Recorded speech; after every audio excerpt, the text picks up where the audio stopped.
एक हाथ काटा कि दो हाथ काटा और सर काटा, तब भी मान नहीं रहा था। जहां जहां उसके खून की बूंद पड़ती थी वो फिर खड़ा हो जाता था। तो एक साथ इतनी देवियां खड़ी हो गईं और लपलपाती जीभ, नमस्तस्यै नमस्तस्यै नमस्तस्यै नमो नमः। बड़ा विशद वर्णन है वहां पर कि कैसे फिर शेर ने जा करके किस राक्षस की कैसे गर्दन तोड़ी और कैसे मारा। तो बात ये भी नहीं है कि तुम इन 9 दिनों में कोई खास आचरण कर लोगे तो माँ प्रसन्न हो जाएंगी। तो उनका जो केंद्रीय प्रमुख ग्रंथ है वहीं जाना पड़ेगा ना। जो उसको समझ जाएगा वो सचमुच मुक्ति पाएगा। जन्म भी वही देती हैं, मृत्यु भी वही देती हैं और मुक्ति भी वही देती हैं। कि जाओ और उनसे कहो कि दुनिया की सब ऊंची ऊंची चीजें हमने ले ली हैं, तो तुम दुनिया की अगर सबसे रूपवती हो तो तुम्हें भी हमारे पास होना चाहिए। एक के बाद एक आते आते पिटते जाते हैं, आते आते पिटते जाते हैं। प्रकृति के माध्यम से अपनी मनोकामना पूरा करना चाहता है, भोगना चाहता है, उसका असुरों जैसा हाल होता है, मारा जाता है। क्योंकि वो जैसे सबकी अम्मा है वैसे ही समय की भी, काल की भी माँ है। कि वो सब कुछ जो तुम देख सकते हो, सोच सकते हो, अनुभव कर सकते हो, वो सब कुछ देवी ही है। और हम सोचते हैं कि इन्हीं पाशविक वृत्तियों के और नंगे प्रदर्शन का नाम है त्योहार मनाना। माँ को इतना रुष्ट करोगे तो जीवन में दुख नहीं रहेगा तो क्या रहेगा। छोटा या दबा हुआ या हीन मत अनुभव करिएगा कि दुनिया ऐसे कर रही है, मैं नहीं कर रही। आसक्ति में दुख पाता है, इसके लिए पूरी कथा सुनाई जाती है। बहुत सांकेतिक कथा है, बहुत गहरी, बहुत सुंदर कथा है। और यही उद्देश्य है इन 9 रातों का।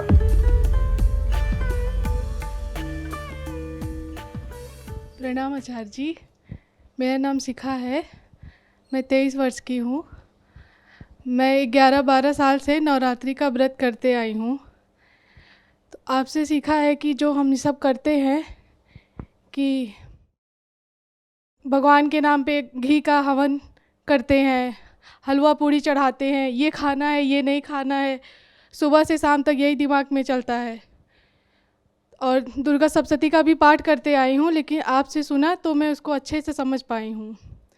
मम्मी का फ़ोन आया था 2 दिन पहले, बोली कि नवरात्रि आ रहा है तो अभी व्रत रहना है, कैसे क्या करोगी।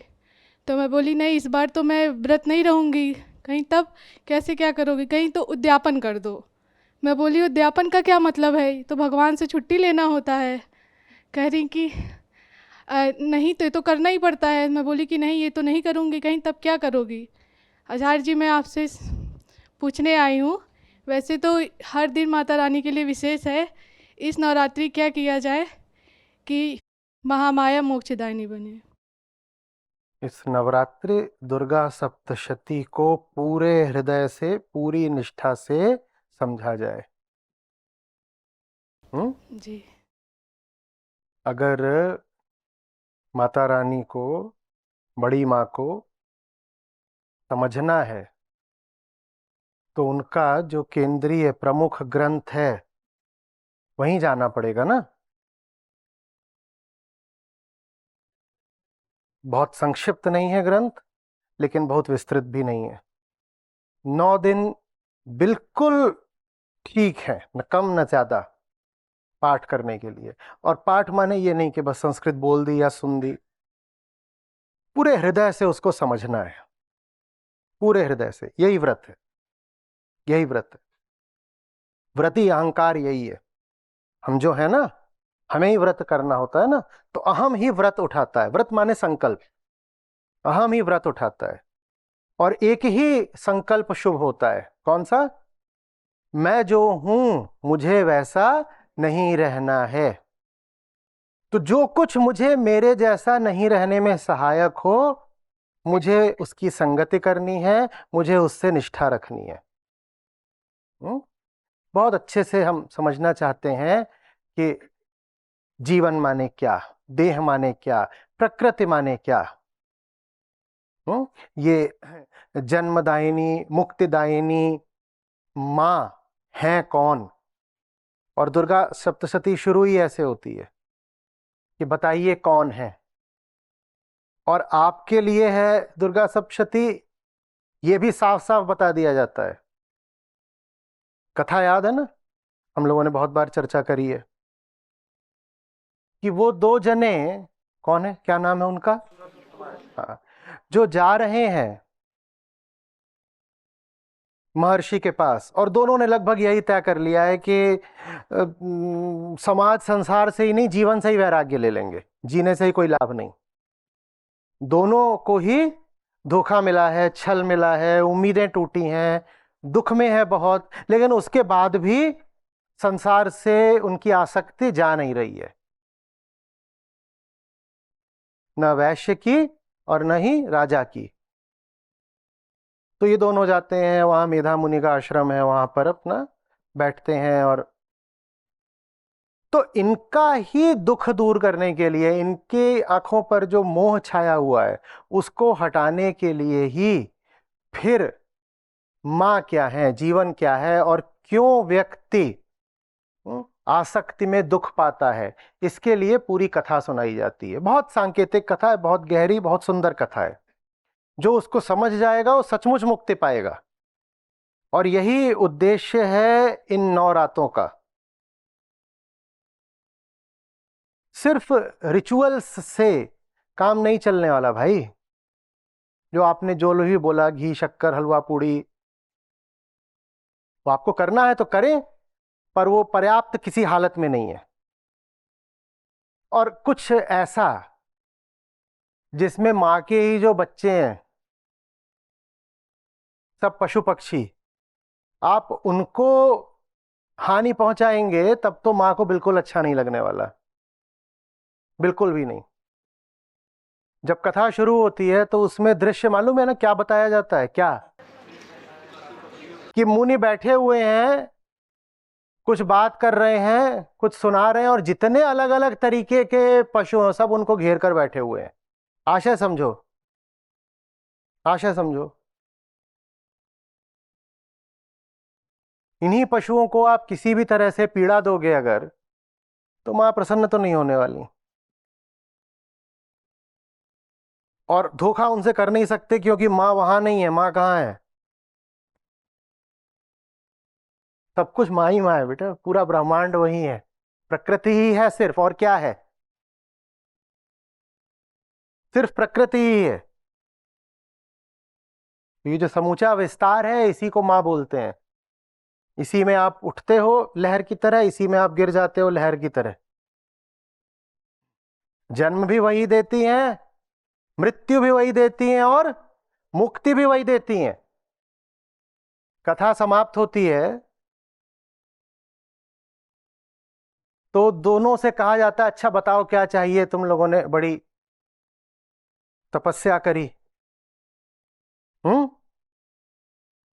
तो जो सज्जन कहते हैं मेरा जो सब खोया हुआ था लौटा दो, वो उनको लौटा दिया जाता है। लेकिन उससे ऊंची चीज है कि उनसे मांगा जाता है कि हमें इस पूरे झंझट से मुक्ति ही दे दो। मुक्ति देने वाली भी मां ही है।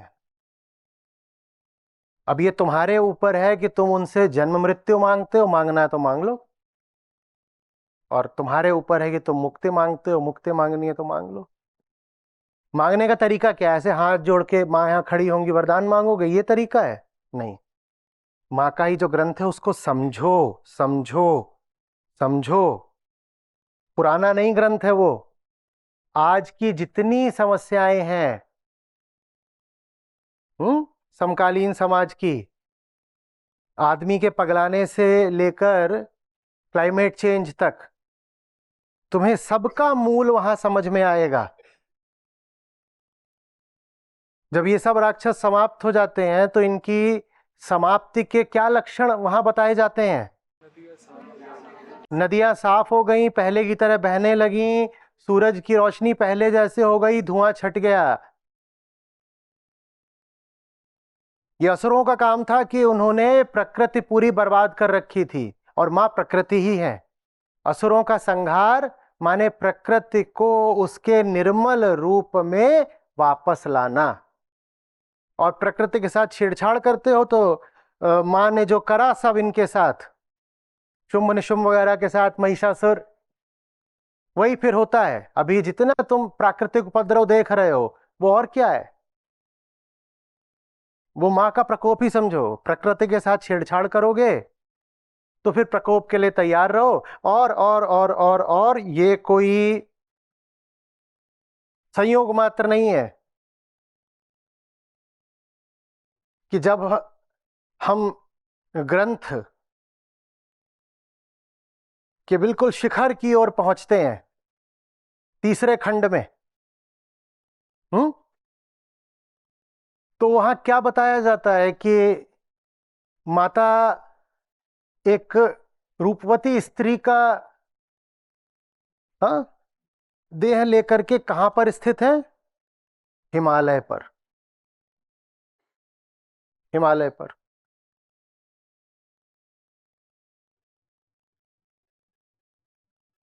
और ये सब चंड-मुंड लगे हुए हैं कि हमें तो तुम पर कब्जा करना है। कुछ कुछ आज के समय से बात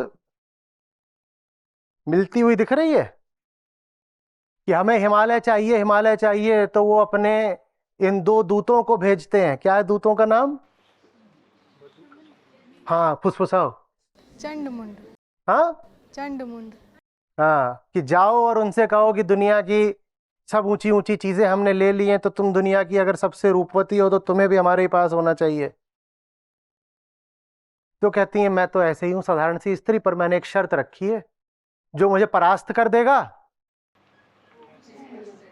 मैं उसकी हो जाऊंगी। तो वो मुझे अपने साथ ले आना चाहते हैं, आए मुझे परास्त कर दे। वो जाते हैं तो फिर वो सब वहां कांड चलता है, धूम्रलोचन और ये और वो, एक के बाद एक आते आते हैं, पिटते जाते हैं, आते आते हैं, पिटते जाते हैं। मतलब समझ रहे हो?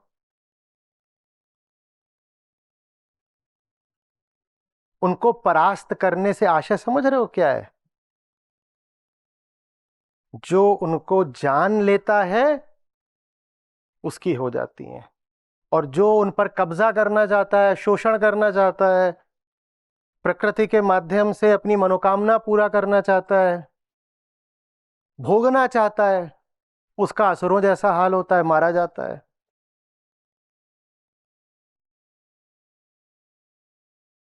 और जो प्रकृति को देखकर जानकर कुछ सीख नहीं पा रहा,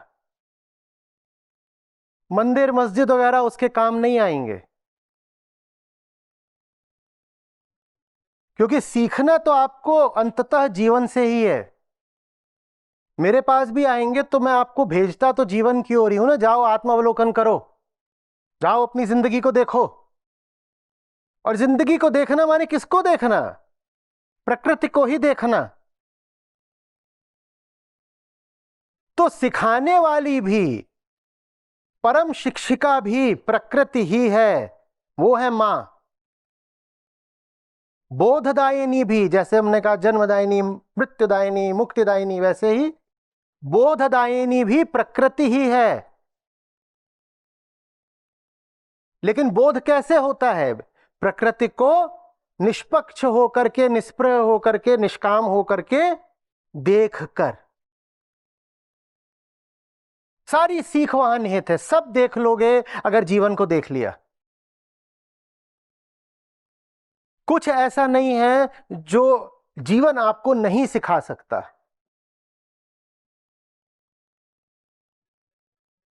कह तो रहा हूं, ग्रंथ भी अंततः आपको बहुत सारी बातें कहने के बाद यही कहेगा कि चलो जीवन को देखो, चलो जीवन को देखो। जो जीवन को नहीं देख सकता, ग्रंथ भी उसके क्या काम आएगा?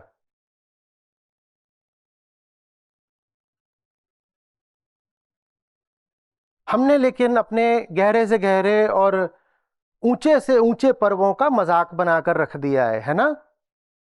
है ना?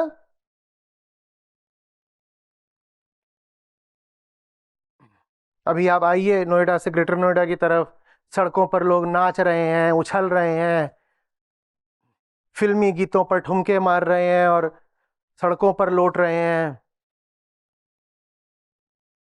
कई तो जानबूझकर ट्रैफिक रोक रहे हैं। माता प्रसन्न होंगी इससे या और प्रकोप मिलेगा? प्रकोप।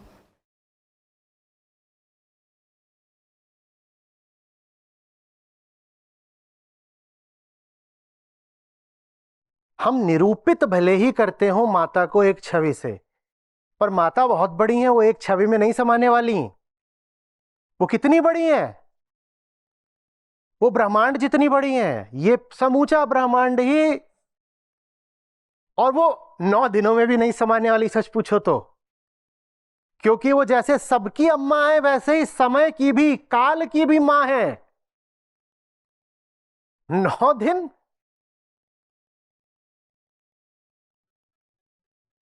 अभी हम बात कर रहे थे ना, टाइम और स्पेस इनसेपरेबल होते हैं। तो अगर वो पूरे ब्रह्मांड की मां है, तो फिर टाइम की भी तो मां हो गई। तो बात यह भी नहीं है कि तुम इन 9 दिनों में कोई खास आचरण कर लोगे तो मां प्रसन्न हो जाएंगी।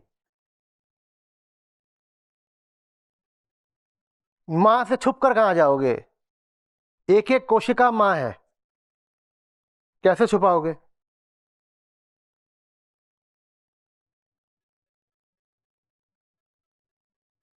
हम्म।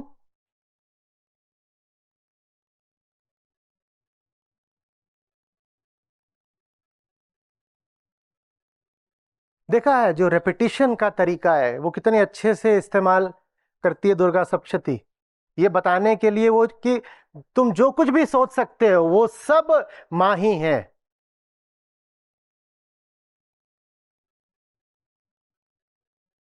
कौन सुनाएगा? या देवी सर्वभूतेषु। हम्म। एक तरह से देखो तो इसी फॉर्मेट में, हाँ, सब कुछ है। कभी बुद्धि डाल देती हैं, कभी मुक्ति, कभी शक्ति, सब कुछ। आशय क्या है ये कहने का? कि वो सब कुछ जो तुम देख सकते हो, सोच सकते हो, अनुभव कर सकते हो, वो सब कुछ देवी ही है। नमस्तस्यै नमस्तस्यै नमस्तस्यै नमो नमः। और ये एक बार नहीं कहा गया, बिल्कुल इसी तरीके से, बस एक शब्द बदल दिया जाता है। तो कहां छुप कर जाओगे? जन्म भी वही है, मृत्यु भी वही है, छुप कर कहां जाओगे? वही है, यही है सब कुछ, सब कुछ यही है। और इसी बात को और प्रभाव से समझाने के लिए कि सब कुछ वही है, ग्रंथ आपको बताता है कि सब देवताओं ने अपना जो श्रेष्ठतम था, जब वो अर्पित किया तो फिर देवी खड़ी हुई, माने देवताओं से भी ऊपर है। सांकेतिक बातें हैं, समझो, ये कोई ऐतिहासिक घटना नहीं बताई जा रही है कि आप पूछो कि ऐसा ईसा पूर्व हुआ था, ऋग्वेद के दौरान हुआ था, कि उससे पहले हुआ था, ये किस सन की बात है। ऐसे प्रश्न नहीं पूछे जाते हो, नादानी है। यहां बात इतिहास से कहीं ज्यादा गहरी है और आगे की है।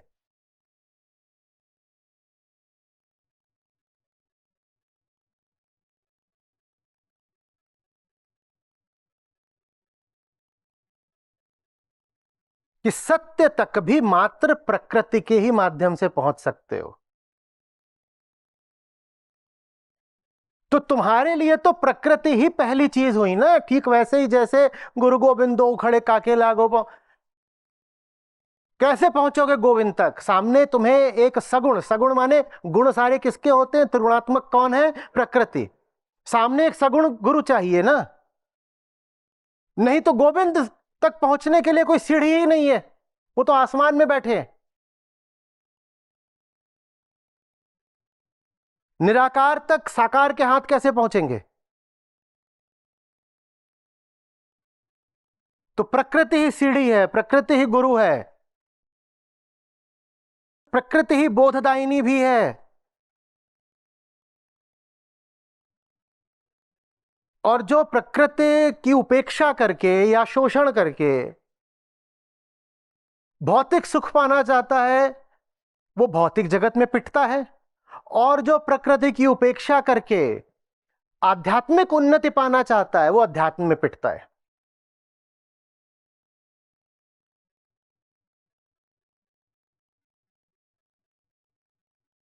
प्रकृति माने, मैं उम्मीद कर रहा हूं आप ये नहीं सोच रहे हैं बस पेड़ पौधों और नदियों पहाड़ों की बात कर रहा हूं। सब कुछ प्रकृति है। वो जो मानव कृत है वो भी। अच्छा, चिड़िया का घोंसला प्राकृतिक है कि नहीं? तो आपका घर क्या हुआ? तो आपका कंप्यूटर भी क्या हुआ? और ये बात लोगों को अजीब लगेगी क्योंकि हम ऐसे सोचते नहीं कि कंप्यूटर भी प्राकृतिक है, पर अगर चिड़िया का घोंसला प्राकृतिक है तो कंप्यूटर भी प्राकृतिक है। जो कुछ भी इंद्रियों से अनुभव्य है वो सब प्राकृतिक है, चाहे वो सीधे सीधे मिट्टी से उठा हो या मिट्टी से ये जो पुतला उठा हो इस पुतले ने बनाया हो, वो सब प्राकृतिक ही है। हाँ, आप एक कह सकते हो एक प्राइमरी रूप से प्राकृतिक है और एक सेकेंडरी तरीके से प्राकृतिक है, फिर एक टर्शियरी तरीके से भी हो सकता है। उदाहरण के लिए मैंने बनाई फैक्ट्री और फैक्ट्री ने बनाया फोन, तो प्राइमरी उत्पाद कौन हो गया प्रकृति का, सेकेंडरी क्या हो गया, और टर्शियरी क्या हो गया, फोन। लेकिन है तो सब प्राकृतिक ही। आ रही बात समझ में? तो जो कुछ भी जानना सीखना है इसी जीवन से ही सीखना है, इसके अलावा कुछ नहीं है। इसी बात को सांकेतिक तरीके से बार बार समझाया गया है कि विष्णु भी फंस गए थे, सो रहे थे और क्या उनके मैल से वो पैदा हो गए दो और लड़े जा रहे हैं, और फिर मां आती है कहती है। इसी तरह से जितने भी हम देवी देवताओं की बात करते हैं वो सब वहां पर आते हैं, और सब जब अपनी सारी शक्तियां सामूहिक रूप से संकलित करते हैं तो फिर जो पुंज है, ये बताने का मतलब क्या है कि नंबर एक पर तो एक ही चीज आती है, क्या, ये जगत, ये जीवन, इससे अछूते रहकर या इसके अज्ञान में रहकर तुम कुछ हासिल नहीं कर पाओगे, न विद्या न अविद्या, न विद्या न अविद्या।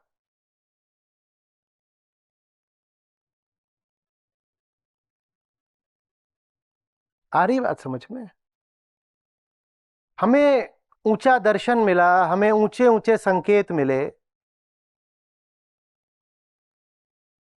ज्ञान के साथ प्रेम आता ही आता है। जो ज्ञानी पूर्वज थे हमारे, उन्होंने हमारे प्रेम में हमें उच्चतम ग्रंथ दिए, पर हम ऐसी नालायक संतानें निकले हैं कि देखो हमने क्या का क्या बना दिया। क्या हमें दिया गया था, क्या विरासत थी, और हमने उसका क्या कर डाला है।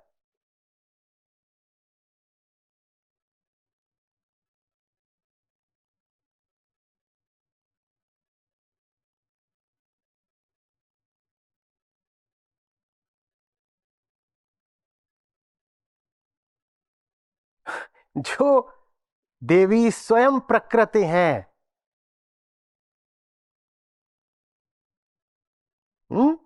महामाया है, उनके पर्व पर तुम और ज्यादा जानवरों को काटते हो। ये बुद्धि है तुम्हारी? जो सबकी मां है, उनके शिशुओं को तुम उनके पर्व के नाम पर काट रहे हो और फिर चाह रहे हो मां प्रसन्न हो जाए। बड़े हेवी ड्राइवर हो। तो बड़ा विविड, बड़ा विशद वर्णन है वहां पर कि कैसे फिर शेर ने जा करके किस राक्षस की कैसे गर्दन तोड़ी और कैसे मारा।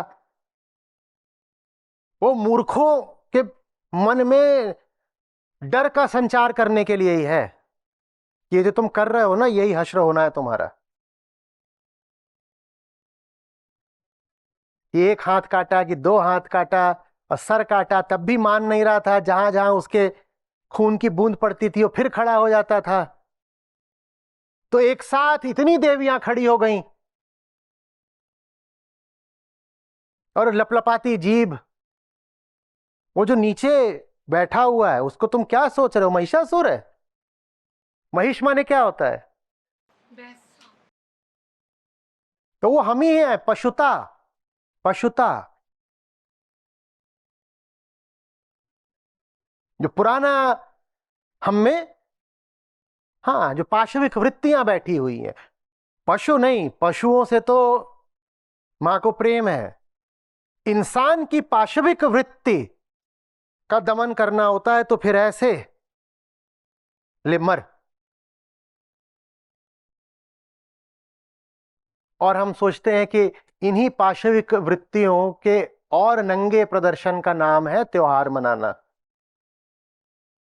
हमें माफी मिलेगी, मां क्षमा करेंगी, और फिर हमें ताज्जुब होता है कि जीवन में दुख क्यों है। मां को इतना रुष्ट करोगे तो जीवन में दुख नहीं रहेगा तो क्या रहेगा। संकेतों से भरी पड़ी ये पूरी दुर्गा सप्तशती, शब्द में, पात में, श्लोक में, हर जगह सब कुछ सांकेतिक है।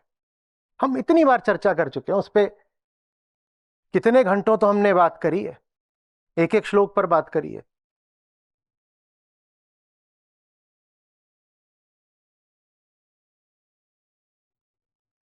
वो समझना ही है इन 9 दिनों का सदुपयोग।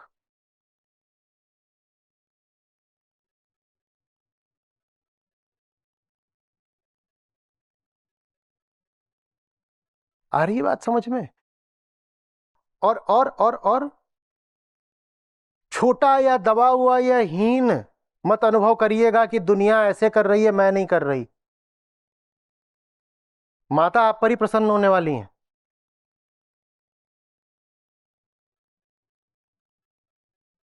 हम्म।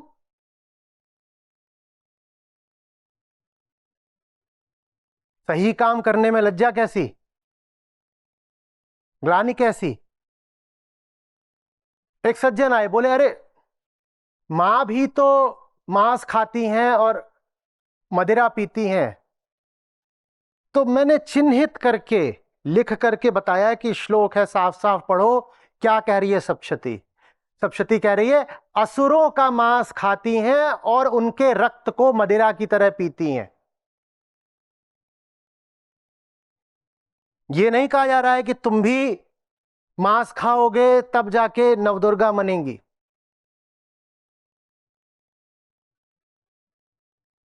मुर्गे और बकरे का मांस थोड़ी खा रही हैं मां, असुरों का मांस खा रही हैं। और वो बात भी सांकेतिक है कि असुरों का संहार किया जा रहा है। मां कोई मिथिकल कैरेक्टर नहीं है, इतना ही समझ लोगे तो पर्याप्त होगा। मां कोई मिथिकल कैरेक्टर नहीं है। ये समूची प्रकृति, ये अस्तित्व, पूरा ब्रह्मांड जिसमें दृश्य और दृष्टा दोनों शामिल हैं, इसको ही कहा जाता है मां। और चूंकि वो बड़ी मां है तो माने एक तो होती हैं जो जिन्होंने ये व्यक्तिगत शरीर को एक व्यक्ति मात्र को जन्म दिया, तो उनको हम क्या देते हैं मां, माता जी। तो इसीलिए चूंकि वो ब्रह्मांड की ही जन्मदात्री हैं तो उनको हम क्या बोलते हैं, बड़ी मां। अगर इतना भी समझ लोगे कि माता से आशय क्या है तो बहुत तरह की मूर्खताओं और अंधविश्वास से बच जाओगे। हम्म। नमस्ते, मेरा नाम अनुराधा है और मैं मेघालय से हूँ। मैं आचार्य जी को 2023 से सुन रही हूँ and in 2024 February I have joined live Gita session. उसके बाद मेरी जीवन में काफ़ी चेंजेस आए हैं, जैसे कि मेरे लाइफ में बहुत क्लैरिटी आने लगी है। पढ़ाई में मैं ज़्यादा फोकस कर सकती हूँ, ज़्यादा डिस्ट्रैक्शन फील नहीं होता। मेरे रिलेशनशिप भी अच्छे होने लगे लोगों के साथ, और मैं जिम जाना शुरू किया और एक फोकस जो है लाइफ में ये आने लगा, और मुझे क्लैरिटी आने लगी कि क्या चीज़ मेरे लिए अच्छी है और क्या नहीं। इसके लिए thank you to Acharya ji, thank you.